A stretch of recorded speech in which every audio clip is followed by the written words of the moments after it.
Você conhece a história que tornou Leila Lombardi a única mulher a conseguir pontuar na Fórmula 1? Esse é o GP da Espanha de 1975 e eu conto tudo pra vocês no vídeo a seguir. Antes, não esqueça de deixar muito joinha pro vídeo ir cada vez mais longe e mais pessoas encontrarem elas na pista. Não deixe de se inscrever aqui no canal para ficar por dentro de tudo o que acontece com as mulheres no mundo do esporte e motor. E deixe também o meu convite para você se tornar um membro apoiador e ter conteúdo exclusivo todo mês. Para quem não me conhece, eu sou a Natália De Vivo e esse é o Elas na Pista!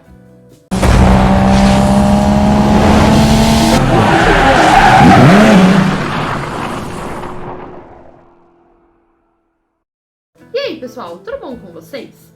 Leila Lombardi foi uma pilota de Frugarolo, em Piemont, na Itália, que disputou algumas corridas de Fórmula 1. Antes dela, apenas Maria Teresa de Philips havia tentado e conseguido se classificar para algumas provas da principal categoria do automobilismo mundial. Até hoje, então, Leila Lombardi é a única mulher a ter conseguido terminar dentro da zona de pontos na principal categoria do automobilismo mundial. O GP da Espanha de 1975, inclusive, foi a segunda prova que ela de fato conseguiu correr no grid. Naquela prova, ela defendia a Lavazza Marche. Bom, a corrida daquele final de semana aconteceu no circuito de Montjuïc, em Barcelona, e era válida pela quarta etapa da temporada 1975. Eram 26 pilotos no grid e 3 deles eram brasileiros, o Wilson e Emerson Fittipaldi e o José Carlos Patti, sim, o piloto que hoje em dia dá o nome ao Autódromo de Interlagos. Antes do início do final de semana, grande parte dos competidores do grid fizeram uma greve por conta que as barreiras de proteção da pista elas não estavam postas da maneira correta. Eles estavam falando que, por questões de segurança, eles não iriam correr, eles não queriam, alguma coisa tinha de ser feita. Nisso, eles não participaram dos treinos livres, eles acabaram fazendo uma greve, eles de fato não fizeram parte aí das atividades. Alguns pilotos que não faziam parte do grupo de pilotos de automobilismo, eles acabaram correndo, como o Jack Hicks, por exemplo, e ele acabou participando dos treinos livres.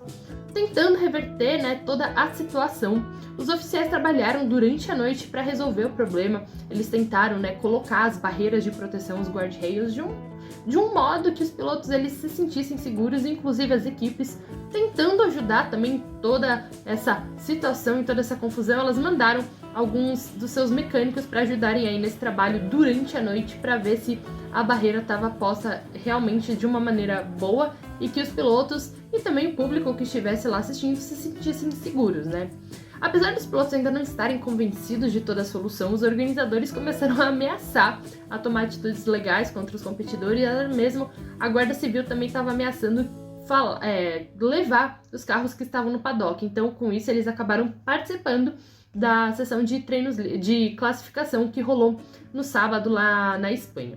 O Emerson Fittipaldi, que era o atual campeão, ele estava defendendo o título e ele não ficou nada satisfeito, não ficou nada feliz com toda essa situação, ele ainda estava muito bravo, então ele deu as 3 voltas mínimas, que eram necessárias para participar da classificação, para se classificar. Ele foi muito lento e, obviamente, ele ficou com o último tempo, Então, ele realmente não fez parte disso e no dia seguinte, no dia da corrida, ele falou que não ia disputar a prova, não ia alinhar no grid e ele acabou voltando para casa. Na primeira fila ficaram então 2 Ferraris, Nick Lauda na pole position e Clay Regazzoni na segunda colocação. Mas assim que foi dada a largada, Vittorio Brambilla acertou Mario Andretti, que foi na traseira de Lauda, que acabou sendo arremessado no carro de seu companheiro. Enquanto o Lauda ele abandonou imediatamente, o Regazzoni ainda conseguiu ir para os boxes, os mecânicos conseguiram mexer no carro e ele voltou para a prova. Ainda no início da disputa, o Patrick Depailler também abandonou na primeira volta com problemas mecânicos, enquanto o Wilson Fittipaldi e o Arthur Merzario abandonaram em protesto, porque eles também não queriam participar da prova, então eles deram a largada, mas eles não continuaram na prova. Após o caos de todo esse início da disputa, James Hunt era o primeiro colocado. Surpreendentemente, o Andretti, que causou toda a confusão do apagar das luzes, ele continuou na corrida, ele estava em segundo, e o John Watson era terceiro. A Leila Lombardi ela havia largado da 24ª colocação com um tempo de 1 minuto 30.3, quase 7 segundos atrás do pole position Lauda, mas ela conseguiu aí fazer tempo necessário, fazer tempo suficiente para ser admitida, para participar da prova, porque quem não sabe, antigamente os pilotos eles poderiam não se classificar pra corrida, então assim, pelo menos a Leila Lombardi ela conseguiu estar no grid lá do GP da Espanha de 1975. Bom, na volta 7, 10 pilotos já haviam abandonado a disputa, sobrando ainda 16 competidores na pista. Que saudade de um grid bastante cheio na Fórmula 1, não é mesmo?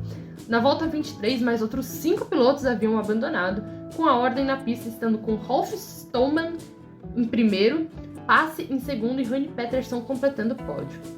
Na volta 26, então, aconteceu toda a tragédia da corrida. A asa traseira do Stommelen quebrou e jogou o piloto para uma barreira. Ele acabou batendo nessa barreira, inclusive ele bateu bem num ponto onde seus mecânicos haviam ajudado a montar durante a noite. Voltou para a pista e bateu na outra barreira de proteção e seu carro saiu voando. Com isso, ele acabou acertando 4 pessoas que morreram: um bombeiro, um espectador e 2 fotógrafos. O piloto sofreu uma fratura na perna, no punho e ainda mais 2 costelas quebradas. A corrida continuou até o giro 29, quando foi encerrada, com vitória de Jochen Max, Jack Hicks em segundo e Carlos Reutemann completando o pódio. Com isso, a Leila Lombardi ela foi sexta colocada, a última da zona de pontos, e se tornou a primeira e única mulher a ter conquistado pontos na Fórmula 1. A corrida foi, como a corrida foi encerrada com menos de 60% do seu cumprimento, da sua duração total, apenas metade dos pontos foram entregues aos competidores, por isso a Leila Lombardi só conseguiu meio pontinho, mas a gente pode achar que é pouco, pode achar que, nossa, ela terminou na sexta colocação só porque inúmeros pilotos abandonaram, mas a gente sabe que no automobilismo também o importante é você levar o carro para casa. Ela conseguiu se livrar de todos os problemas, conseguiu se livrar de confusão, não abandonou e conseguiu aí conquistar meio pontinho. Tem piloto que passou aí pela Fórmula 1 e não conseguiu conquistar nada, então assim, Leila Lombardi muito merecidamente entra aí para os livros de história. Bom, pessoal, o vídeo de hoje é esse, é um TBT. Vocês curtiram? Vocês sabiam a história dessa corrida? Comenta aqui embaixo, compartilha com seus amigos também para eles ficarem sabendo da histórica corrida de Leila Lombardi. Bom, pessoal, por hoje é só. Valeu e até a próxima!